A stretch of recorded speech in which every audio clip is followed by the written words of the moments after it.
भी है तूने दिया, उसके बदले में क्या दूं। जो भी है तूने किया, उसके बदले में क्या कहूँ। जो भी है तूने दिया, उसके बदले में क्या दूं। जो भी है तूने किया, उसके बदले में क्या कहूँ। धन्यवाद का कटोरा उठा के मैं ये कहूँ, धन्यवाद का कटोरा उठा के मैं ये कहूँ। पिता धन्यवाद, यीशु धन्यवाद, धन्यवाद आत्मा धन्यवाद, पिता धन्यवाद, यीशु धन्यवाद, धन्यवाद आत्मा धन्यवाद। जीवन है तूने दिया, जो कुछ है मेरा सब कुछ तूने दिया। जीवन है तूने दिया, जो कुछ है मेरा सब कुछ तूने दिया। धन्यवाद का कटोरा उठा के मैं ये कहूँ, धन्यवाद का कटोरा उठा के मैं ये कहूँ। पिता धन्यवाद, यीशु धन्यवाद, धन्यवाद आत्मा धन्यवाद, पिता धन्यवाद, यीशु धन्यवाद, धन्यवाद आत्मा धन्यवाद। आशीष तुझसे मेरी, बिन मांगे तूने सब कुछ दिया। आशीष तुझसे मेरी, बिन मांगे तूने सब कुछ दिया। धन्यवाद का कटोरा उठा के मैं ये कहूँ, धन्यवाद का कटोरा उठा के मैं ये कहूँ। पिता धन्यवाद, यीशु धन्यवाद, धन्यवाद आत्मा धन्यवाद, पिता धन्यवाद, यीशु धन्यवाद, धन्यवाद आत्मा धन्यवाद, पिता धन्यवाद, यीशु धन्यवाद, धन्यवाद आत्मा धन्यवाद। परमेश्वर का नाम का स्तुति हो, परमेश्वर के नाम का महिमा हो, परमेश्वर में आराधना में अगुवाई किया, इसलिए उस परमेश्वर का हम धन्यवाद करते हैं। आइए हम परमेश्वर का वचन की ओर हम आगे बढ़ेंगे। हम नया नियम से ही आरंभ किए हैं अध्ययन। मत्ती का अध्ययन हम खत्म कर चुके हैं और मरकुस का अध्ययन भी खत्म हो चुका है। हम लुका का अध्ययन में है। आज लुका 18 अध्याय को हम अध्ययन करेंगे, ध्यान करेंगे और हम लुका रचित सुसमाचार उसका 18 अध्याय को निकालेंगे। जो यहाँ पर हम 18 अध्याय में हम टोटल अगर 1 से लेके 18 अध्याय का 1 से लेके हम अगर पढ़ाई करेंगे 43 तक 43 तक अगर पढ़ाई करेंगे तो यहाँ पर 6 घटनाओं के बारे में जिक्र किया गया है। पहला घटना अगर देखेंगे एक उत्तम न्याय के बारे में यहाँ पर जिक्र किया गया है। परमेश्वर न्यायवान है, वो न्याय करेगा, उसके बारे में जिक्र किया गया है। और दूसरा हम अगर देखेंगे मेरे प्रियो, सही प्रार्थना के बारे में जिक्र किया गया। एक फारूसी और एक चुंगी लेने वाला का प्रार्थना के बारे में यहाँ पर जो जिक्र किया गया है, मेंशन किया गया है। किस प्रकार हमें प्रार्थना करना है, हमारा प्रार्थना का क्वालिटी कैसा होना चाहिए, यहाँ पर सेकंड पॉइंट में हम देखेंगे। और थर्ड पॉइंट में अगर हम देखेंगे मेरे प्रियो कि बच्चों के समान, शिशु के समान, बालकों के समान हमें होना है, इसके बारे में यहां पर शिक्षा दिया गया है। 4th पॉइंट में देखेंगे, एक धनी व्यक्ति और अनंत जीवन के बारे में यहां पर जिक्र किया गया। धन और अनंत जीवन के बारे में जिक्र किया गया, इसके बारे में हम ध्यान करेंगे। और 5वां पॉइंट को देखेंगे मेरे प्रिय, यीशु मसीह अपने भविष्य के बारे में, अपना मृत्यु के बारे में, अपने क्रूस पर चढ़ाए जाने के बारे में, अपना बलिदान होने के बारे में यहाँ पर भविष्यवाणी कर रहा है, इसके बारे में जिक्र किया गया है। और 6वां पॉइंट हम देखते हैं कि एक अंधा यीशु मसीह के द्वारा चंगाई को प्राप्त करता है, देखने लगता है, और देखने के बाद, चंगा होने के बाद वो क्या करता है, इसके बारे में यहाँ पर लिखा है। टोटल 6 पॉइंट को आज हम कवर करेंगे। लूका 18 अध्याय और उसका हम 1 से लेके 43 तक पढ़ाई करेंगे। उन पर 6 पॉइंट है। और सबसे पहला पॉइंट अगर हम देखेंगे, हम पढ़ाई करेंगे 1 से लेके 18, लूका 18 अध्याय उसका 1 से लेके अगर हम पढ़ाई करेंगे 8 पद तक। यहाँ लिखता है वचन, फिर उसने इसके विषय में कि नित्य प्रार्थना करना और हियाव ना छोड़ना चाहिए, उनसे यह दृष्टांत कहा। इसी नगर में एक न्यायी रहता था जो ना परमेश्वर से डरता था और ना किसी मनुष्य की परवाह करता था। उसी नगर में एक विधवा भी रहती थी जो उसके पास आकर कहा करती थी, मेरा न्याय चुकाकर मुझे मुद्दे से बचा। कुछ समय तक तो वो ना माना, परंतु अंत में मन में विचार करके कहा, यदि भी मैं परमेश्वर से डरता और ना मनुष्य की कुछ परवाह करता हूँ, तो भी यह विधवा मुझे सताती रहती है, इसलिए मैं उसका न्याय चुकाऊंगा। कहीं ऐसा ना हो कि घड़ी घड़ी आकर अंत को मेरा नाक में दम करे। प्रभु ने कहा, सुनो, ये अधर्मी न्याय क्या कहता है, इसलिए क्या परमेश्वर अपने चुने हुए का न्याय ना चुकाएगा, जो रात दिन उसकी दुहाई देते रहते हैं, क्योंकि वो उनके विषय में देर करेगा। मैं तुमसे कहता हूं, वो तुरंत उनका न्याय चुकाएगा। तो भी मनुष्य का पुत्र जब आएगा तो क्या वो पृथ्वी पर विश्वास पाएगा। परमेश्वर का वचन यहाँ पर हमें सिखाता है मेरे प्रियो, प्रार्थना करने के बारे में। अगर हम कोई चीज का प्रार्थना कर रहे हैं, निवेदन कर रहे हैं, विश्वास भी कर रहे हैं, तो हमें वेट करना है, हमें इंतजार करना है, क्योंकि वो न्यायवान परमेश्वर है, वो न्याय चुकाता है। यहाँ पर एक अधर्मी न्यायाधीश के बारे में एग्जाम्पल दिया यीशु मसीह। और ना प्रभु को डरता है, ना किसी लोगों को परवाह करता है। लेकिन ये जो विधवा जाकर बार बार उसको, जब उसका मेरा न्याय चुकाए, जब जाकर बार बार उसका द्वार पर जाकर खटखटाता है, आघात करता है। पहले तो 1-2 बार मना किया होगा, अभी मैं उठा हूं, अब तुम जाओ, मैं नहा धोआ के रेडी होने के बाद तुम आना। और विधवा नहीं गया होगा, साइड में ही वहीं पर छुप के बैठा होगा। जब टाइम हो गया होगा फिर आया होगा, फिर द्वार को आघात किया होगा। तब वो देखा, नहीं अभी मेरा नाश्ता का टाइम है, तुम जाओ बाद में आओ, 10-15 मिनट के बाद में आओ। विधवा घर में नहीं गया, वहीं पर ही रुका हुआ था। जब बार बार आके जब इसको मतलब न्यायाधीश के जो जाके प्रार्थना निवेदन करता है, गुहारी करता है मेरे प्रियो, तो न्यायाधीश घबरा जाता है। न्यायाधीश कौन है? अधर्मी न्यायाधीश है। अगर अधर्मी न्यायाधीश इस बातों में घबरा जाता है, एक विधवा का प्रार्थना को सुनकर, निवेदन को सुनकर वो घबरा जाता है, अगर मैं इसका न्याय नहीं चुकाऊंगा तो मेरे को आके बार बार तंग करेगा। तो इसलिए मेरे प्रियो, परमेश्वर चाहता है कि हम उसके पास निरंतर प्रार्थना करना है। एक बार प्रार्थना कर दिया और हम चुप हो गए, नहीं मिलेगा मेरे प्रियो, आंसर नहीं मिलेगा।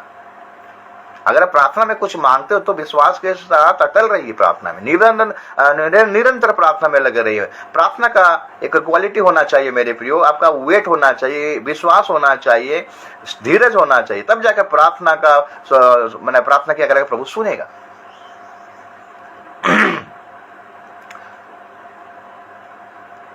विधवा दुख में है, तकलीफ में है, विधवा का अभाव रहेगा, घटी रहेगा, कमी रहेगा, कुछ ऐसे विषय रह गया है उसका जो कि उसको चुका ही नहीं जा रहा।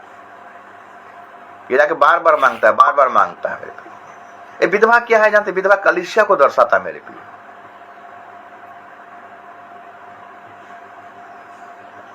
तो परमेश्वर किनका प्रार्थना को सुनता है? जो कंटिन्यू, निरंतर, रेगुलरिटी, पंक्चुअलिटी प्रार्थना में समय बिताता, प्रार्थना प्रभु से मांगता। मतलब मांगो तो तुम्हें दिया जाएगा, तुम मांगेगे तो एक बार मांगेंगे नहीं, मांगेंगे बार बार, खटखटाएंगे, आघात करेंगे बार बार, लेकिन आपका मांगना आप जो मांग रहे हो सोच समझ कर मांगिए मेरे।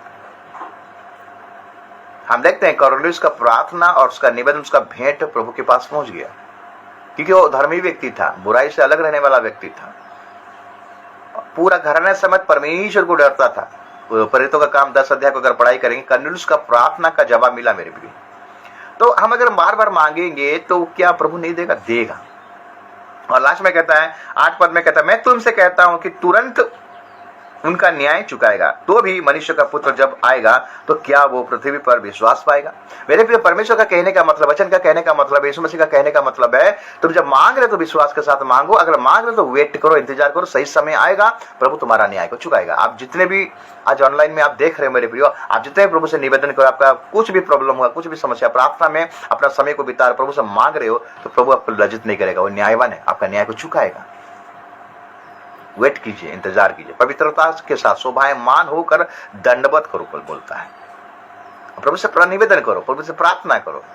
हन्ना का जीवन को अगर देखेंगे मेरे प्रियो, हन्ना इतना साल आकर उस मंदिर में आकर प्रभु से प्रार्थना करता था, प्रभु उसका प्रार्थना को नहीं सुनता था,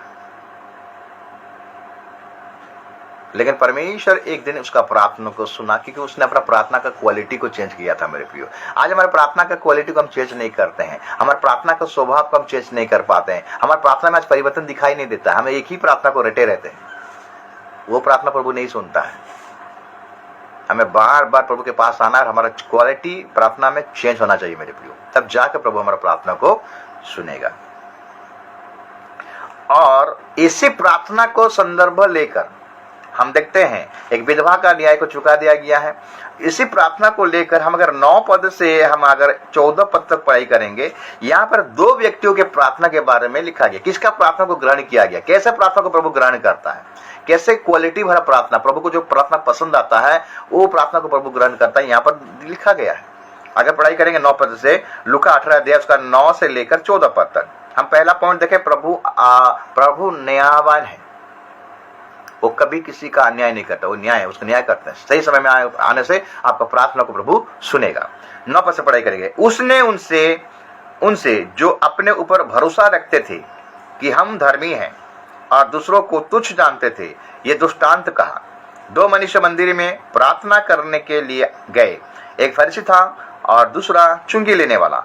फरीसी खड़ा होकर अपने मन में ये प्रार्थना करने लगा, हे परमेश्वर, मैं तेरा धन्यवाद करता हूं कि मैं दूसरे मनुष्यों के समान अंधेर करने वाला, अन्यायी और व्यभिचार नहीं, और ना इस चुंगी लेने वाले के समान हूं। मैं सप्ताह में 2 बार उपवास रखता हूं, मैं अपनी सब कमाई का 10वांश भी देता हूं।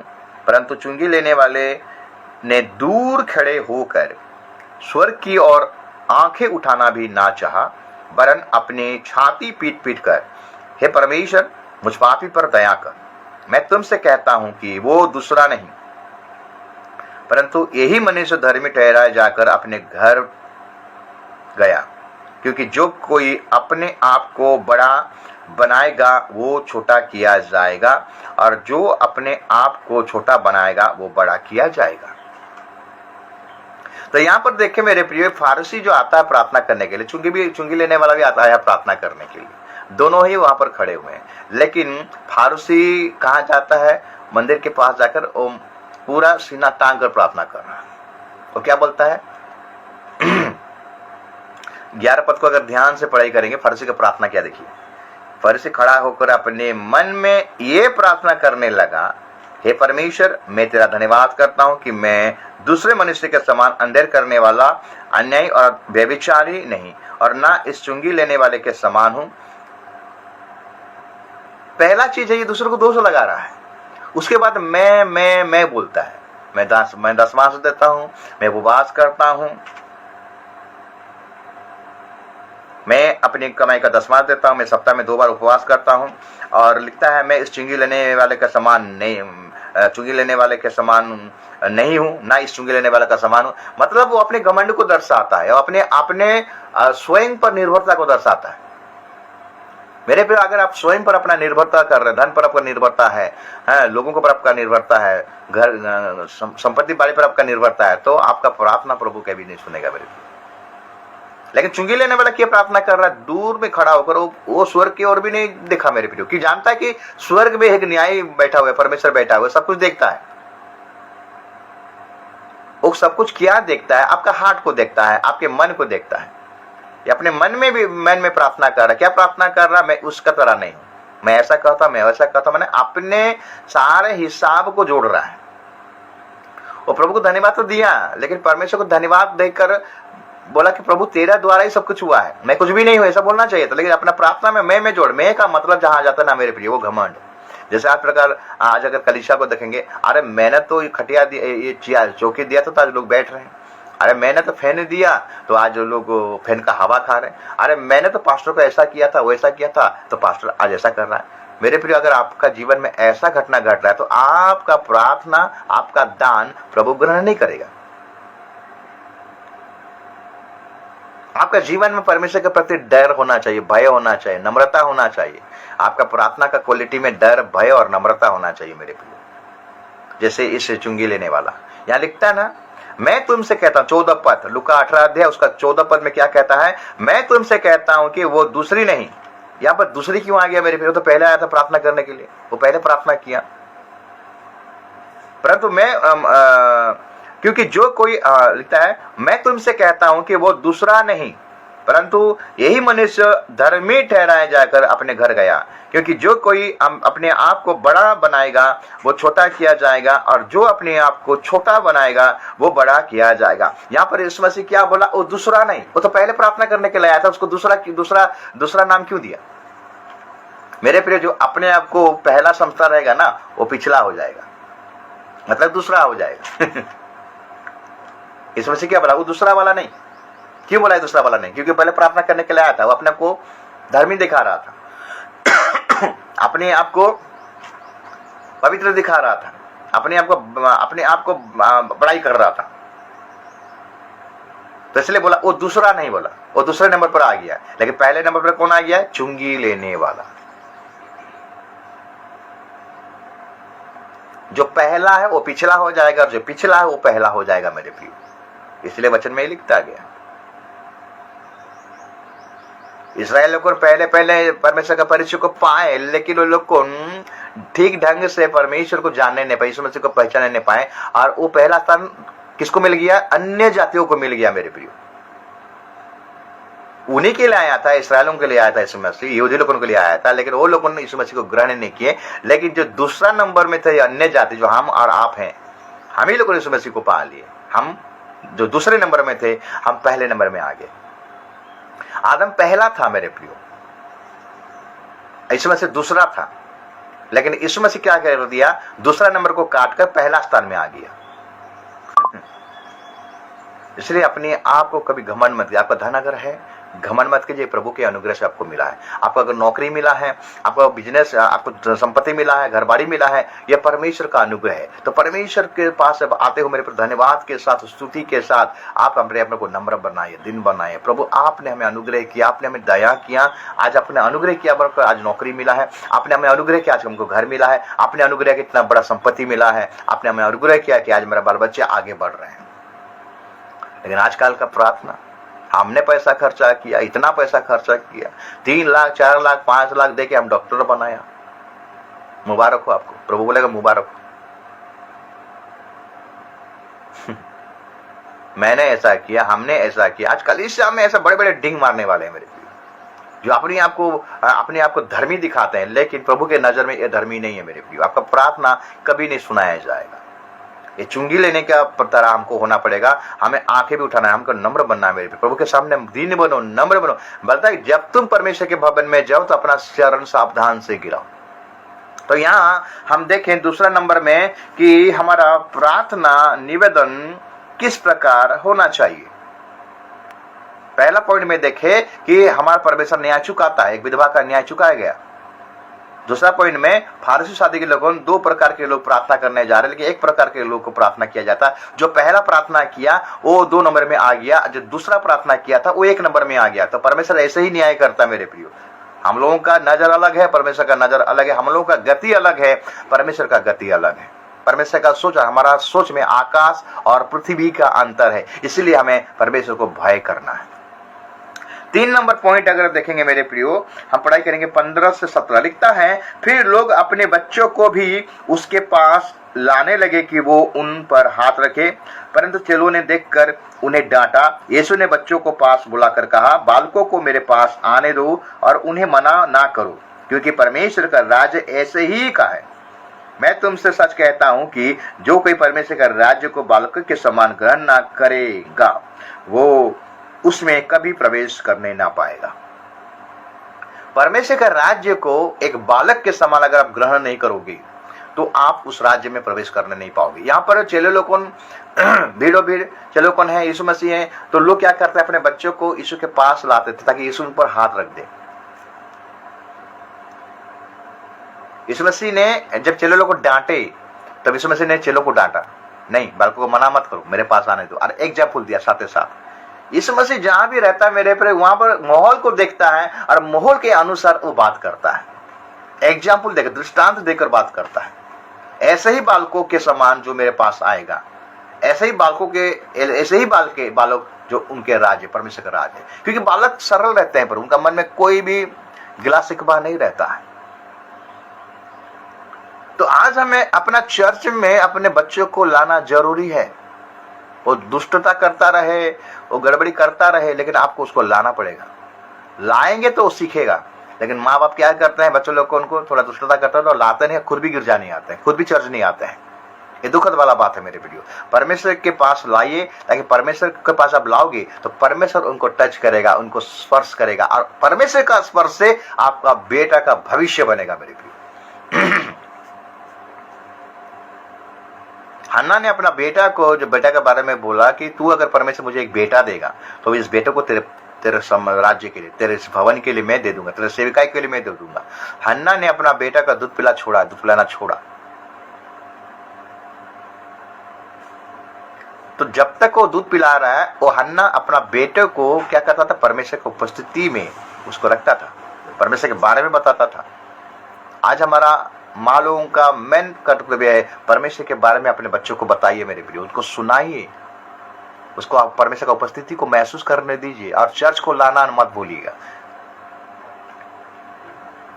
वो दुष्टता करेगा, लेकिन धीरे धीरे आप लाइए, उसको चर्च में लाइए, वो सुधर जाएगा। प्रभु उसका पर अगर हाथ रखेगा, अनुग्रह करेगा ना, वो बच्चा आपका फ्यूचर, मतलब आपका बच्चा का फ्यूचर को प्रभु बना देगा।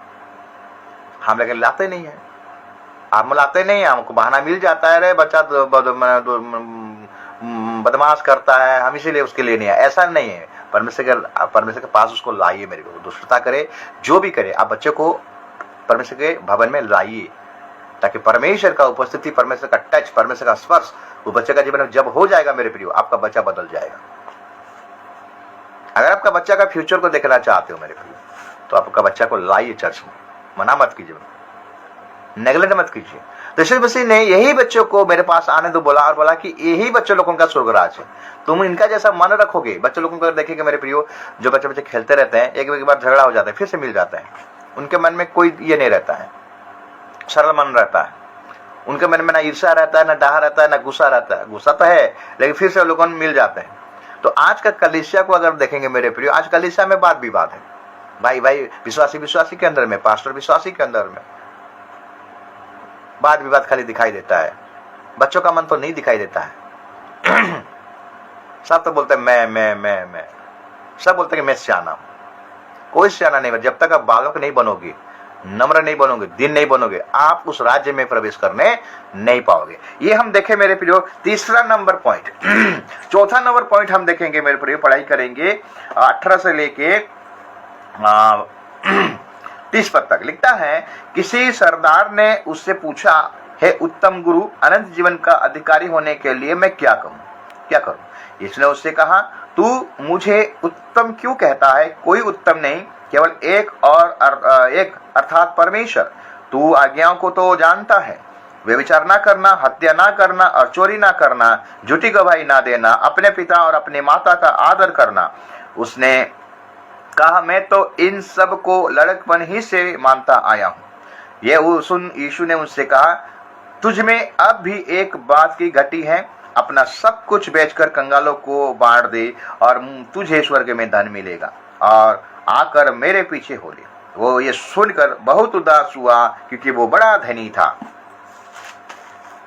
यीशु ने उनसे देखकर कहा, धनवानों का परमेश्वर के राज्य में प्रवेश करना कितना कठिन है। परमेश्वर के राज्य में धनवानों के प्रवेश करने से ऊंट का सुई के नाके से में से निकल जाना सहज है। इस पर सुनने वालों का ने कहा, तो फिर किसका उद्धार हो सकता है? उसने कहा, जो मनुष्य से नहीं हो सकता वो परमेश्वर से हो सकता है। पतरस ने कहा, देख, हम तो घर बार छोड़कर तेरे पीछे हो लिए हैं। उसने उनसे कहा, मैं तुमसे सच कहता हूं कि ऐसा कोई नहीं जिसने परमेश्वर के राज्य के लिए घर या पत्नी या भाइयों या माता पिता या बाल बच्चों को छोड़ दिया हो और इस समय कई गुना अधिक ना पाए और आने वाले युग में अनंत जीवन पाए। तो मेरे प्रियो, यहां पर हम देखें, एक धनवान आकर यीशु मसीह से सवाल कर रहा है कि अनंत जीवन पाने के लिए मैं क्या करूं? बहुत धन है वो, उसके पास बहुत धन है। तो यीशु मसीह ने बोला, आज्ञा को तो तू जानता है। पहला चीज यीशु मसीह बोला, मुझे उत्तम मत कहो, उत्तम केवल एक ही है, वो परमेश्वर है। यीशु मसीह अपने आप को कभी भी बड़ाई नहीं करता था, वो परमेश्वर को आदर करता था। तुम तो आज्ञा को जानते हो। हाँ प्रभु, मैं आज्ञा को जानता हूं, बचपन से ही पालन करना, फिर भी तुझ में एक चीज का कमी है। मेरे प्रिय, हम में से जितने भी हैं, सभी के जीवन में कुछ ना कुछ कमियां हैं। उस कमियों को हमें ढूंढना है। जब यीशु मसीह इस धनवान का कमी को बता दिया, तो अपना धन ले कंगालों में बांट दे, मेरे पीछे हो ले तो तुम्हें स्वर्ग में धन मिलेगा। जब यीशु मसीह इसका कमियों को बताया, तब वो उदास हो गया, क्योंकि वो बहुत धनी था। मेरे प्रिय, धन खराब नहीं है, धन को सर पर बैठाना खराब है। धन हमारा आवश्यकता, धन नहीं होने से हम हमारा आवश्यकता को पूरा नहीं कर पाएंगे। धन जरूरी है। तो लोग क्या करते हैं? धन का सेवा करते हैं। हमारा भारत देश में धन देवी का पूजा करते हैं। तो धन हमें चाहिए, लेकिन धन को हमें सर पर नहीं रखना है। तुम धन और परमेश्वर का सेवा कर नहीं पाओगे। यीशु मसीह ने क्या कहा? तुम अपना धन ले कंगालों में बांट दे और मेरे पीछे हो ले तो तुम्हें स्वर्ग में धन मिलेगा। क्या जितने भी धनी लोग हैं, जितने भी धनी हैं, या बाइबल में जितने धनी लोग हैं, अब्राहम है, इसहाक है, याकूब है, दाऊद है, क्या वो पापी हो गए? मेरे प्रिय, धन बुराई का जड़ लिखा गया है तिमोथी में। लेकिन बुराई का जड़ कब होता है? जब हम धन का ऊपर ज्यादा डिपेंडेंट हो जाते हैं, धन को ही हम प्रभु मान लेते हैं, धन को ही अपने सर में रख देते हैं, तो यही हो जाता है हमारे लिए गड़बड़ी। इसलिए यीशु मसीह ने क्या बोला कि ऊंट का सुई के नाके से घुस जाना सहज है, लेकिन धनवानों का परमेश्वर के राज्य में प्रवेश करना मुश्किल है। कौन सा धनवान? जो धन पर अपना डिपेंडेंट है, जो धन के चलते आज बहुत सारा लोग डूब गए मेरे प्रिय, बहुत सारा लोग बैकस्लाइड हो गए। धन के चलते आज सेवकाई बर्बाद हो गया है, बहुत सारा सरकारी धन के कमाने के चलते। तो प्रभु आपको अगर धन दिया है मेरे प्रियो, आपके परिवार के गुजार करने के लिए, आपका बाल बच्चों को गुजार करने के लिए, उसके साथ साथ आपका धन को कैसे यूटिलाइज करना है, यानी यीशु मसीह यहाँ पर सिखा रहा है। तू अपना धन ले कंगालों में बांट दे, मतलब परमेश्वर के राज्य के लिए, आपको सुसमाचार प्रचार करने के लिए अपना धन को क्या करना है? सारा धन को नहीं, जो आपका होता है प्रभु के राज्य के लिए आप बांटिए मेरे प्रिय, दीजिए। बहुत सारे प्रभु के दास आज गांव जाते हैं सेवकाई के लिए, उनके पास अर्थ नहीं है, धन नहीं है, जाने नहीं पाते, साधन नहीं है। आप कम से कम, आपके पास इतना अगर सामर्थ्य है, आप मदद कीजिए, एक एक दासों को मदद कीजिए, एक एक सुसमाचार प्रचार करने वालों को, इमानदारियों को मदद कीजिए मेरे प्रिय, आपके धन के द्वारा। तब परमेश्वर क्या बोलेगा? स्वर्ग में धन इकट्ठा तुम करो। यही काम करोगे तो तुम्हें स्वर्ग में तुम धन इकट्ठा करो। ना काई ये होगा, ना कोई मैंने चोरी करेगा, ना काई खा लेगा, ना कीड़ा खा लेगा। तो इसमें से यही बात को समझा रहा। हम देखते हैं कि बहुत सारा ये कोरोना जो आया था, महामारी, कितने धनी व्यक्ति थे मेरे प्रिय, जो अपना धन को बैंक में रखे थे, यूटिलाइज नहीं किए प्रभु के राज्य में। सब क्रिश्चियन, मैं सही लोगों के बारे में बोल रहा हूं, करोड़ों अरबों लाख रुपया रखे थे। जब उनका डेथ हो गया मेरे प्रियो, वो पैसा बर्बाद हो गया। अगर वो पैसा सुसमाचार के लिए व्यवहार होता, प्रभु के राज्य के लिए व्यवहार होता, तो कम से कम स्वर्ग में तो धन इकट्ठा हो जाता मेरे प्रियो। धनी बनने के चलते गलत रास्ता अपनाते हैं मेरे प्रियो, इसीलिए वो लोग डूब जाते हैं। तो इसलिए यीशु मसीह ने क्या कहा धनवानों को कि तो अपना धन कंगालों में लेके बांट दे, मेरे पीछे हो तो तुम्हें स्वर्ग में धन मिलेगा। यही धन के चलते बहुत सारा विश्वासी बैकस्लाइड हो गए और हो रहे हैं मेरे प्रियो। वो परमेश्वर के राज्य में प्रवेश करने नहीं पाएंगे मेरे प्रियो, क्योंकि वो चाहते धन भी कमाएंगे, धन को भी पूजा करेंगे, प्रभु को भी पूजा करेंगे। ऐसा नहीं हो सकता।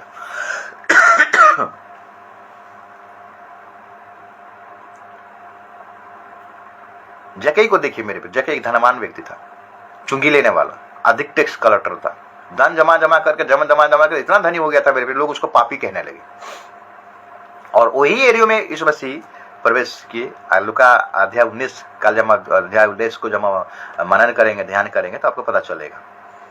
जक्कई जब यीशु मसीह को अपने घर में लेकर गया तो लोग बोले कि देखो ये पापी के घर में यीशु मसीह जा रहा है। कि उस समय चुंगी लेने वाले को लोग क्या बोलते थे? पापी लेता, जबरन टैक्स लेता था और टैक्स ले लेके अपना घर को पैसा से भर दिया था, धन से भर दिया था। इस समय से जैसे उस घर में गया मेरे प्रियो, जक्कई के जीवन में अपना कमी दिखाई देने लगा। अपना जैसे बगा इसमें से धनवान को नहीं बोला फिर भी तुझ में एक चीज का कमी है बोला, तो लाजर के जीवन में, जक्कई के जीवन में वो कमी दिखाई दिया। और लाजर अपने गुनाहों को माना, अपने भूल को माना और पश्चाताप किया, मन फिराया, बोला कि प्रभु मैं जितना भी लूटा था जिससे मैं उसको 4 गुना लौटा देता हूं और आधा संपत्ति, अपना आधा संपत्ति कंगालों को बांट देता हूं। तब यीशु मसीह ने बोला आज इस घर में उद्धार आया है। तो मेरे प्रिय, प्रभु आपको अनुग्रह किया है, दया किया है, एक नौकरी दिया है। अगर आपको अच्छा पैसा मिलता है, धन कमाते हो, अपना परिवार के लिए जो कुछ करना करो, लेकिन प्रभु के राज्य के बारे में भी आपको सोचना पड़ेगा, क्योंकि प्रभु इसलिए आपको रखा है, आपको नौकरी दिया है, अच्छा नौकरी रखा है। हमारा भारतीय लोग बाहर में जाकर नौकरी करते हैं, वहां रहते हैं, वहां सेटल हो गए हैं और वहां पर प्रभु उनको इसलिए रखा है ताकि आप प्रभु के राज्य के लिए अपने हाथ को बढ़ाइए।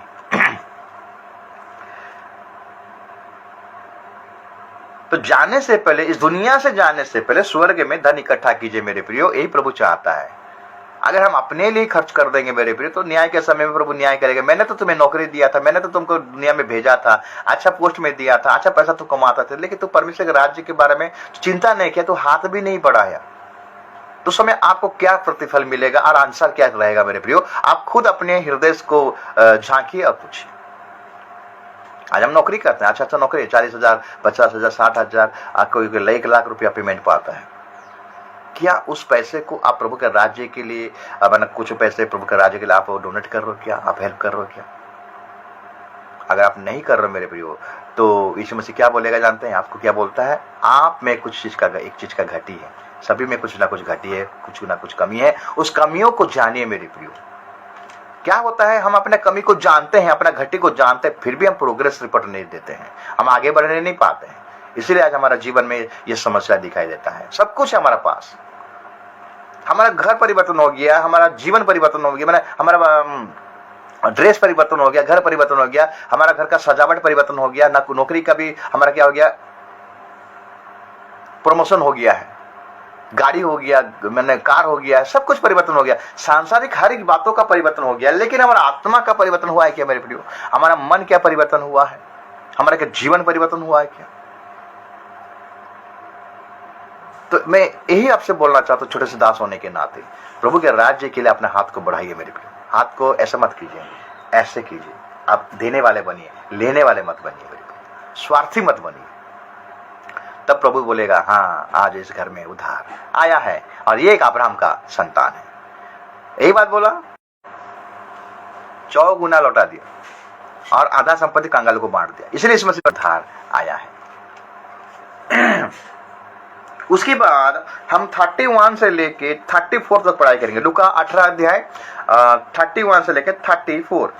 फिर उसने 12 को साथ ले जाकर उनसे कहा, देखो हम यरूशलेम को जाते हैं और जितनी बातें मनुष्य के पुत्र के लिए भविष्य वक्ताओं के द्वारा लिखी गई है वे सब पूरी होंगी, क्योंकि वो अन्य जातियों के हाथ में सौंपा जाएगा और वे उसे ठट्टों में उड़ाएगा और उसका अपमान करेंगे और उस पर थूकेंगे और उससे कोड़े मारेंगे और घात करेंगे और वो तीसरे दिन जी उठेगा।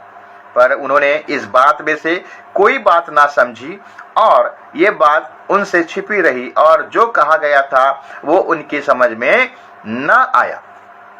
मेरे प्रियो, यहां पर यीशु मसीह जो पांचवी बात कर रहे हैं, पांचवी बात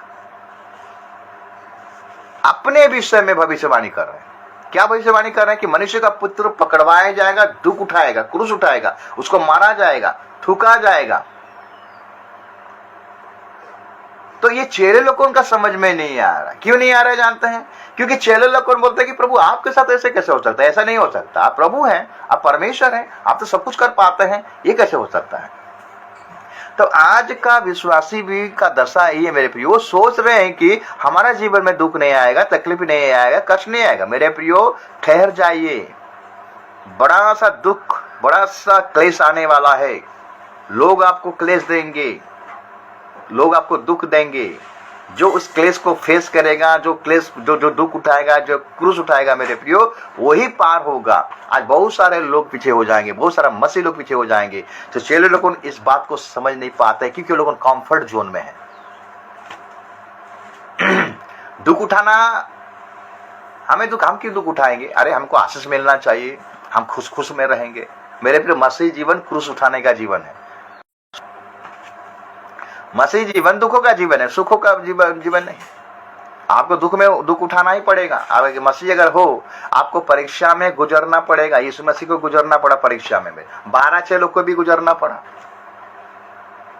आज का मसीह का जो सोच है, आज का जो क्रिश्चियन का सोच है, क्या जानते हैं? हमें खाली आशीष मिलेगा, हमें खाली चंगाई मिलेगा, हमारे जीवन में दुख नहीं आएगा, हमारे जीवन में कष्ट नहीं आएगा। जब दुख आएगा ना मेरे प्रियो, तब आपका असली परीक्षा होगा। आप सही मसीह हो कि गलत मसीह हो, सही विश्वासी हो कि ढोंग करने वाले विश्वासी हो, तब पता चलेगा।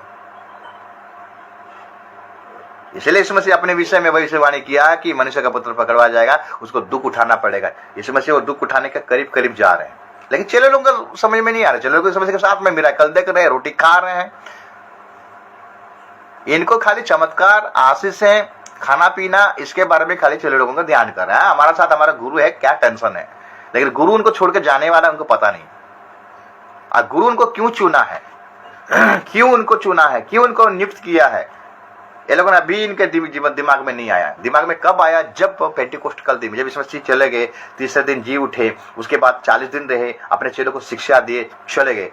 पेंटिकोस्ट का दिन में जब ये लोग ऊपर वाला कोठरी में बैठे थे 120 दिन, पवित्र आत्मा जब आया इनके जीवन में, तब इनको पता चल गया कि यीशु मसीह हमें क्यों चुना है।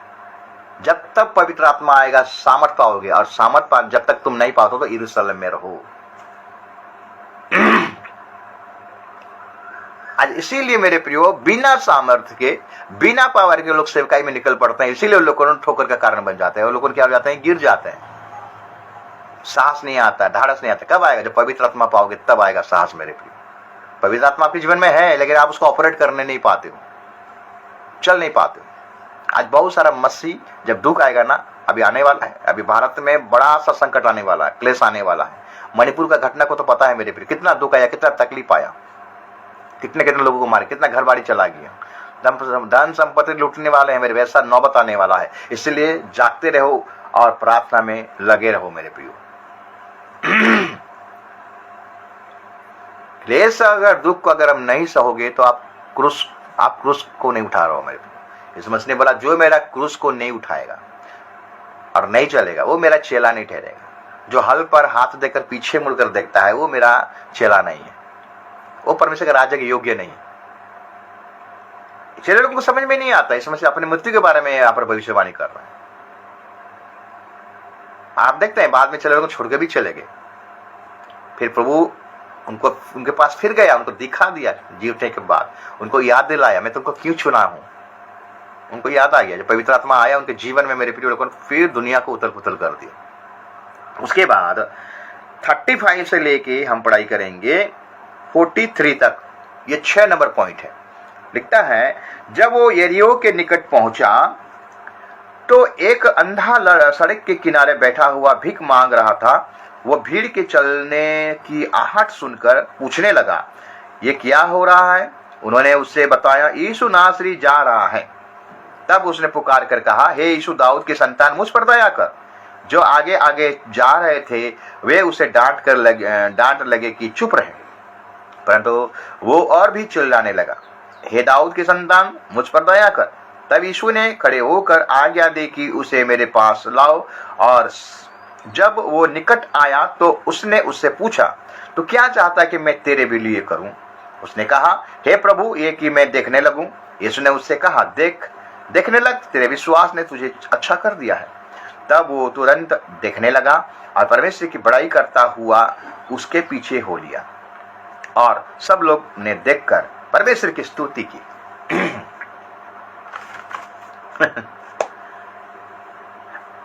ये व्यक्ति, ये भिखारी का नाम हम देखते हैं दूसरे सुसमाचार में, मरकुस में दिया गया है। इसका नाम है बर्तिमई। रास्ते के किनारे बैठकर भीख मांग रहा है मेरे प्रिय। यीशु मसीह चला गया तो पूछा कौन जा रहा है? यीशु मसीह जा रहा है, नासरी यीशु मसीह जा रहा है। यीशु मसीह एरियो में प्रवेश किया। जो एरियो को परमेश्वर ने श्राप दे दिया, श्रापित किया था, यीशु ने श्राप दे दिया था मेरे प्रियो, एरियो को जो बनाएगा उसका जेठा पुत्र मरेगा। तो हुआ ऐसा, एक राजा ने जब एरियो को फिर बनाने के लिए कोशिश किया तो उसका बड़ा बेटा मेरा, बाद में उसका छोटा बेटा भी मरा। तो इसीलिए मेरे प्रियो, यही श्रापों को मिटाने के लिए यीशु मसीह का इस जगत में आया। व्यवस्था मूसा के द्वारा आया था, दंड व्यवस्था मतलब क्या? न्याय व्यवस्था मतलब क्या है? परमेश्वर का नियम। लेकिन अनुग्रह सच्चाई किसके द्वारा है? यीशु मसीह के द्वारा आया। तो यीशु मसीह श्रापित जगह में जाने से भी वो जगह क्या हो जाता है? आशीषित हो जाता है। मतलब उसका अनुग्रह का दृष्टि जब गिरता है वो जगह श्राप से आशीष में कन्वर्ट हो जाता है। तो एरिया में जब यीशु मसीह प्रवेश किया, वहां पर एक अंधा बैठकर भीख मांग रहा था। तो एरिया में जब यीशु मसीह प्रवेश किया, अंधा रास्ते के किनारे बैठा था, चिल्लाया अंधा पूछा कौन जा रहा है? दाऊद के संतान मुझ पर दया कर, हे दाऊद के संतान मुझे पर दया कर। इसमें से रुक गया और इस वजह से पूछा, मैं तेरे लिए क्या करूं? प्रभु, मैं देखना चाहता हूं। जा, तेरे विश्वास ने तुझे चंगा किया, तुझे देखने के लिए सामर्थ्य देता। वो देखने लगा और यीशु मसीह के पीछे हो लिया। और उसके पीछे होते हुए लोग उसका स्तुति करने लगे, यीशु मसीह का स्तुति करने लगे, यीशु मसीह का प्रशंसा करने लगे। लेकिन आज का डेट में मेरे प्रियो, आज देखते कोई प्रभु का दास अगर किसी को चंगा करता तो दासों का ज्यादा प्रशंसा होता है, प्रभु का प्रशंसा नहीं होता है। पहले दास का नाम आता है, वो दास ने मुझे चंगा किया, वो फलाना दास ने मुझे चंगा किया, उसके पास गया तो मैं चंगा हो गया। लेकिन यीशु का बड़ाई नहीं होता मेरे प्रियो। यहाँ लिखता है क्या? आखिरी पद में क्या लिखता है? अगर हम उसका 43 को पढ़ाई करेंगे, तब वो तुरंत देखने लगा और परमेश्वर की बड़ाई करता हुआ उसके पीछे हो लिया। किसके बड़ाई करते हुए उसका पीछे हो लिया? परमेश्वर का बड़ाई करते हुए उसका पीछे हो लिया। लेकिन आज दुर्भाग्य की बात है मेरे प्रियो, आज सारा महिमा, सारे आदर आज प्रभु के दास लोग को ले जा रहे हैं, उन्हीं को ही महिमा देते हैं, पापा पापा बुलाते हैं। आपने मुझे चंगा किया, आपने मुझे ऐसा किया। प्रभु का बड़ाई नहीं होता, प्रभु का महिमा नहीं होता, यीशु मसीह का महिमा नहीं होता। जिसके द्वारा सब कुछ होता है हम उसी को भूल जाते हैं मेरे प्रियो, और पीछे हो लिया। आप पीछे हो नहीं लेते, चंगाई पाने के बाद सब भागते हैं, अपने अपने दुनिया में भाग जाते हैं। फिर से प्रॉब्लम होता तो फिर से उस जगह में आ जाते हैं। फिर जब सब कुछ ठीक है प्रभु नहीं, जब ठीक नहीं है प्रभु प्रभु प्रभु प्रभु। आज के कलीसिया का दशा भी ऐसा मेरे प्रियो। हमारा फोकस परमेश्वर होना चाहिए, परमेश्वर का बड़ाई, परमेश्वर का महिमा, यीशु मसीह का महिमा। कोई दासों का पर हमारा फोकस नहीं होना चाहिए। यीशु मसीह भी इनभी जब यीशु मसीह को जो बोला है उत्तम गुरु, यीशु मसीह ने क्या कहा जानते हैं? मुझे उत्तम मत कहे। यीशु मसीह अपने आप को भी बड़ाई नहीं करता था, मुझे उत्तम मत कहो, उत्तम केवल एक ही है, वो परमेश्वर है। तो आज आपके जीवन में जितने प्रकार का प्रभु कार्य किया, मैंने जितने प्रकार का प्रभु आपके जीवन में आशीष दिया है, चंगाई दिया है, तो परमेश्वर का बड़ाई कीजिए मेरे प्रिय, परमेश्वर का पीछे हो लीजिए, तब परमेश्वर खुश होगा मेरे प्रिय, तब परमेश्वर आपको आशीष देगा, ब्लेस करेगा। तो हम देखें लूका 18 अध्याय, हम जमाने के 6 प्रकार घटना को देखें, यहाँ पर 6 विषयों को देखें। और पहला विषय देखें, एक उत्तम न्यायाधीश, प्रभु परमेश्वर न्याय करने वाला परमेश्वर, वो न्याय करता है, बराबर का न्याय करता है। दूसरा में हम देखते हैं फारसी शादी के लोगों का प्रार्थना, फारसी और चुंगी लेने वाला का प्रार्थना के बारे में यहाँ पर यीशु मसीह जिक्र किया है।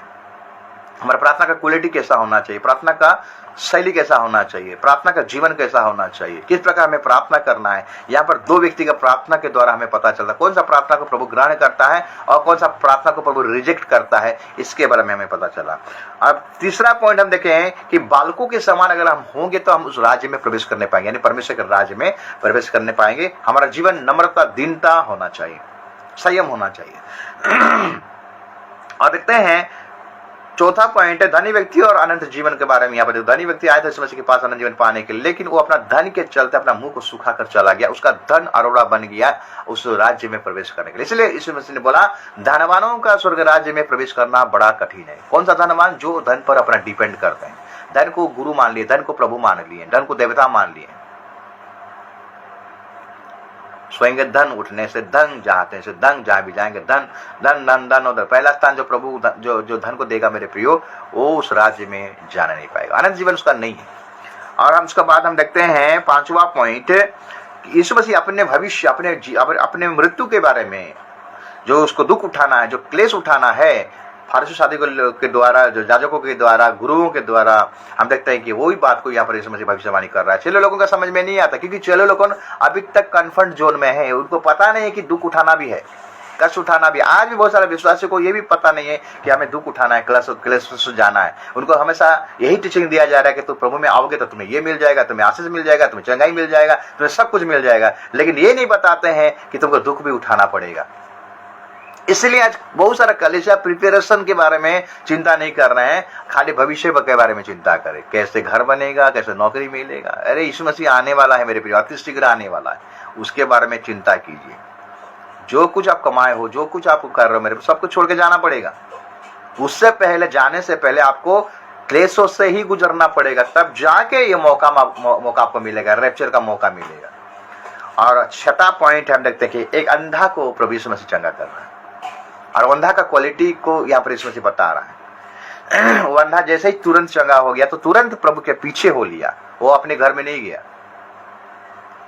अब वो अपने घर में अगर जाता तो बोलता नहीं प्रभु मैं देखने के बाद मुझे ये दे दो, मुझे वो दे दो, मुझे वो दे दो, बोलता है। यीशु मसीह उसको पूछा तुझे क्या चाहिए? प्रभु मैं देखना चाहता हूँ। आज बहुत सारा विश्वासी आत्मिक चक्षु से वो देख नहीं पाता है कि प्रभु का इच्छा किया है, प्रभु का मर्जी किया है। हन्ना का तरह, हन्ना जब पहले प्रार्थना करने आता था मंदिर में मेरे प्रियो, वो अपने लिए मांग रहा था, अपने ही लिए स्वार्थ के लिए मांग रहा था। लेकिन एक समय आया हन्ना का प्रार्थना चेंज हुआ मेरे प्रियो। वो क्या किया, क्या बोला कि प्रभु तू अगर मुझे एक लड़का देगा तो इस लड़के को मैं जीवन भर इस मंदिर में तेरे सेवकाई के लिए दे दूंगा, क्योंकि उसको पता चल गया कि मंदिर में सेवकाई के लायक कोई याजक नहीं है।